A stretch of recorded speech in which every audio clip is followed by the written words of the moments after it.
Toronto isn't for everybody, and in this video, I've got the 7 reasons why you might not want to move here. My name's Jordan Abrams, real estate agent right here in Toronto, 9 years in this market. I get calls every week from people just like you thinking about making this move, and I love it. All my contact info is down below, give me a shout. There's a lot of good to think about, and I've got a full pros and cons video right here, but today we're going into the bad and the ugly. Reason number 1. The cost of living is higher than you think. It's expensive to live in Toronto, one of the most expensive cities in North America and the most expensive city in Canada. And I want to give you a real example of what that actually feels like day to day. My wife and I go to Orange Theory at Yonge and Eglinton. Great area, right in the heart of Midtown. After class, we'll pop into the Loblaws right there to grab a few things, 1 or 2 small bags, nothing extravagant. We get to the checkout and it's $100 every single time. We get home, put the bags on the counter, look at what we actually got, and we still feel like we need to order food because we barely have anything to show for it. That's Toronto groceries in 2026. If you're living alone in the city, expect to spend $400 to $500 a month just on food. If you're a couple, that's closer to $700 to $900. And prices are projected to rise another 4 to 6% this year. Rent for a 1-bedroom downtown right now, $2,350 plus utilities. If you think you're saving money by grabbing a quick coffee on the way to work, a Starbucks latte is $5 to $7. A bubble tea is about $7 to $9, and you will develop a bubble tea habit, I promise you. It adds up fast, and for most people who move here, the first month's bank statement is a genuine wake-up call. Quick quiz. What's the average detached home price in Toronto right now? Is it $950,000, $1,250,000, $1,650,000, or $2,100,000?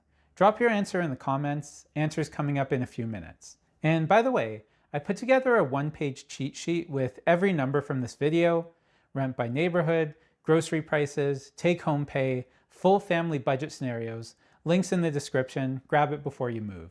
Reason number 2, housing is expensive, really expensive. Everyone knows Toronto housing is pricey, but until you actually see the numbers, it doesn't really sink in. A detached home in Toronto right now is over 1.6 million. Go downtown and that number jumps to over 2 million. And for that 2 mil, you're not getting a mansion. You're getting a detached that feels pretty narrow, and hopefully you like your neighbors because you're basically sitting right on top of them. And here's the thing, prices have actually been dropping pretty significantly since 2022. So what you're looking at right now is actually a lot cheaper than it was just a few years ago.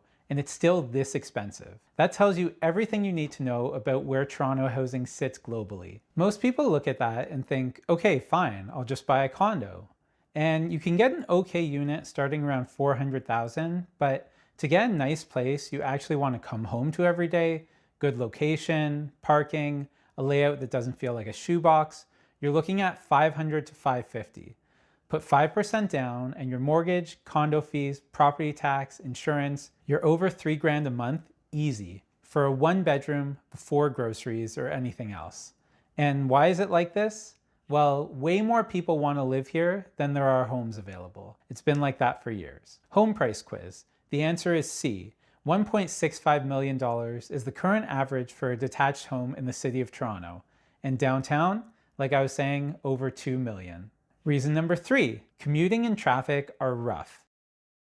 If you move to the suburbs to save money on housing, and a lot of people do, you're going to need a car.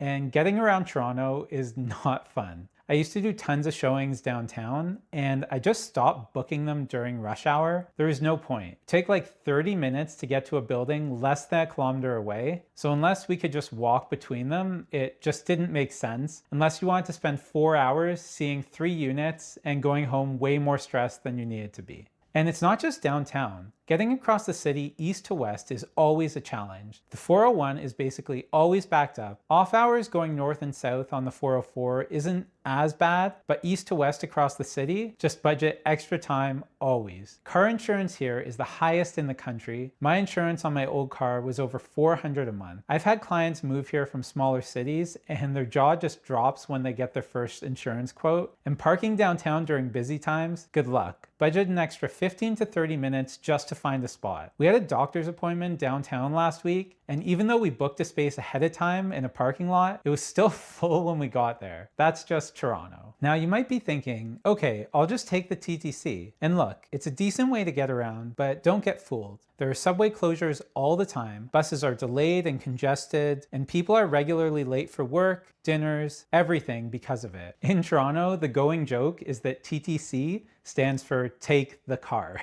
True or false? Toronto has more construction cranes in its skyline than any other city in North America.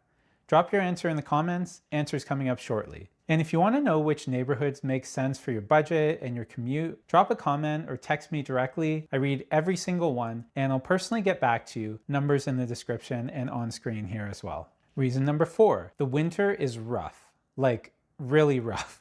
Look, it doesn't get as cold as further up north in Canada, but Toronto winters are no joke, and if you're coming from somewhere warm, this is going to be a real adjustment. January and February are genuinely brutal. We're talking -10, -20 regularly. Throw in the wind chill and it feels like -30 sometimes. And here's the thing nobody wants to warn you about. You stop seeing the sun for months at a time. Like, genuinely months. It gets dark at 4:30 in the afternoon, and some days you just don't see sunlight at all. I personally take vitamin D every single day just to compensate. This isn't medical advice, by the way, but seriously, a lot of people in Toronto do this. After that record snowfall in January, there were cars on my street that were literally buried and completely covered. I had to dig out an actual trench just to find my car. 2 hours shoveling just to get out of our driveway. At the end of all that, you're exhausted before your day has even started. And the social life in the winter basically hibernates. Nobody wants to go out when it's -20, and there's only so many nights in a row you can watch Netflix on the couch before you start going a little stir crazy. So get ready to find a list of indoor hobbies or you will lose your mind. We got pretty good at going to the gym a couple times a week. Sometimes we make a night of it, gym, then dinner, then groceries. It's an expensive night. My friends and I got really into pretty complex board games and card games. My wife and I literally started playing the original Super Mario again recently. Yes, I'm a nerd.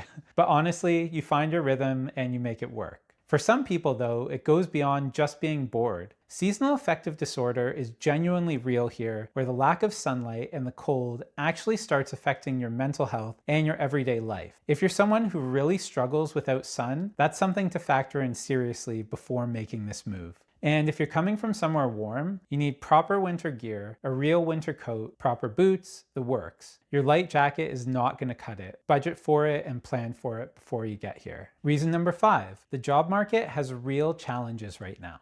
There are genuinely a lot of job opportunities in Toronto. It's the economic engine of Canada, and I do have a full video on all the reasons why Toronto is a great place to live. Check that out right here. But the market has shifted, and you need to know that before you show up. A big chunk of people moving to Toronto work in tech or IT, and that sector has pulled back significantly over the last couple of years. Layoffs have been real and widespread, and the competition for those jobs is fierce right now. On top of that, there's a lot of economic uncertainty in the air globally, but here as well. Rising costs from the ongoing war, lumber prices have completely jacked up construction costs, the Canada-US trade situation. People are genuinely worried, and that anxiety trickles into hiring decisions. What I see from the people who move here successfully is that the ones who land on their feet almost always had a job lined up before they arrived. That's the move if you can pull it off. But if you're moving here and planning to job hunt after you arrive, expect at least 3 to 4 months of searching minimum. And even then, there are no guarantees. Don't move here on a hope and a prayer that something will come through. The cost of living doesn't care that you're still looking. Construction cranes, true or false answer? True. Toronto has more construction cranes in its skyline than any other city in North America, which actually leads me perfectly into reason number 6. The construction never ends. If you're looking for peace and quiet, Toronto is probably not your city. Construction is happening everywhere all the time. Look up at the skyline and it's just cranes as far as you can see. Walk down any major street and there are pylons, closed sidewalks, detours, drilling. It's just part of daily life here. We literally had the house next door to us converted into a fourplex recently. So we were getting woken up before 7 a.m. on a regular basis by construction noise. And look, Technically, they're not supposed to start before 7, but contractors don't always love following the rules. Also, we're in Midtown Toronto. Downtown is way noisier. And some of this construction has been going on for an absolutely absurd amount of time. The LRT at Yonge and Eglinton, which has just recently started running, that project originally broke ground back in 2011. 2011! If you moved to Toronto that year thinking you deal with a bit of construction for a couple years, you're just now seeing the finished product. That's Toronto construction timelines in a nutshell. You get used to it eventually, but if you're someone who works from home and values quiet, factor this in seriously when you're choosing your neighborhood, or get some really good earplugs. Reason number 7, Toronto is not what you see on Instagram.